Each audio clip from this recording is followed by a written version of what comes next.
खबर उपभोक्ता की, खबर आपकी। उपभोक्ता संबंधी ताजा खबरें हर शाम। उपभोक्ता मामले विभाग ने देश भर में जिला और राज्य उपभोक्ता आयोगों में रिक्तियों की वर्तमान स्थिति पर समीक्षा बैठक का आयोजन किया। उपभोक्ता मामले विभाग के सचिव श्रीमती निधि खरे की अध्यक्षता में आयोजित इस बैठक में राज्यों, केंद्र शासित प्रदेशों से संबंधित विभागों के प्रधान सचिवों, निदेशकों और वरिष्ठ अधिकारियों ने भाग लिया। डीओसीए सचिव ने कहा कि यह आवश्यक है कि रिक्त पदों को जल्द से जल्द भरा जाए ताकि यह सुनिश्चित हो सके कि उपभोक्ता विवादों मामलों को शीघ्र और कुशलता से निपटाया जा सके।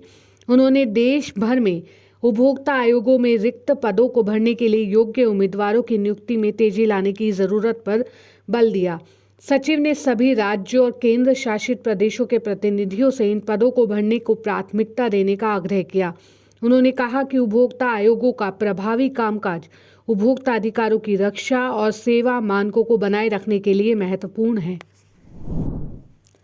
राष्ट्रीय उपभोक्ता विवाद निवारण आयोग ने कहा कि बिल्डर की कमर्शियल परियोजना में एक दुकान खरीदने वाला शिकायतकर्ता एक उपभोक्ता के रूप में योग्य है, क्योंकि खरीद के पीछे का इरादा स्वरोजगार है। राष्ट्रीय आयोग ने बिल्डर को समय पर कब्जा न देने पर विफल रहने के लिए जवाबदेह ठहराते हुए बिल्डर को शिकायतकर्ता को ब्याज सहित 38 लाख रुपए वापस करने का निर्देश दिया। इससे पहले राज्य आयोग ने शिकायतकर्ता की शिकायत को इस आधार पर खारिज कर दिया था कि दुकान व्यावसायिक उपयोग के लिए थी और इसलिए शिकायतकर्ता उपभोक्ता की परिभाषा में नहीं आता।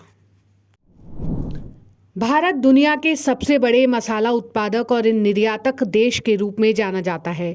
इसी के साथ देश 2030 तक भारत मसाला निर्यात के मूल्य को 10 बिलियन अमेरिकी डॉलर तक पहुंचाने की राह पर है।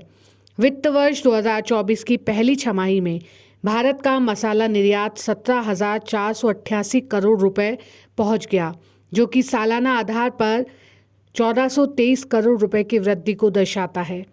पिछले वर्ष इसी अवधि में देश का मसाला निर्यात 16,065 करोड़ रुपए था। वर्ल्ड स्पाइस ऑर्गेनाइजेशन के अध्यक्ष राजकुमार मेनन के अनुसार भारतीय मसाला निर्यात वित्त वर्ष 2024-25 के लिए 4.7 बिलियन अमेरिकी डॉलर का निर्यात लक्ष्य हासिल करने के लिए पूरी तरीके से तैयार है। सोने के आभूषणों की शुद्धता सुनिश्चित करने के लिए देश में हॉलमार्किंग की प्रक्रिया को तेज गति से लागू किया जा रहा है। सरकार द्वारा दी गई जानकारी के अनुसार देश में अब तक 40 करोड़ से अधिक आभूषणों की हॉलमार्किंग की जा चुकी है।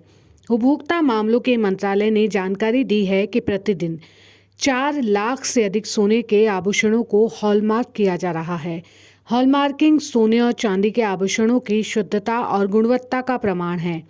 यह भारतीय मानक ब्यूरो द्वारा जारी किया जाता है। हॉलमार्किंग से उपभोक्ताओं को यह विश्वास मिलता है कि उनके द्वारा खरीदे गए आभूषण तय मानकों के अनुसार है। सोने के आभूषणों की शुद्धता की गारंटी के लिए यह प्रक्रिया विशेष रूप से महत्वपूर्ण है।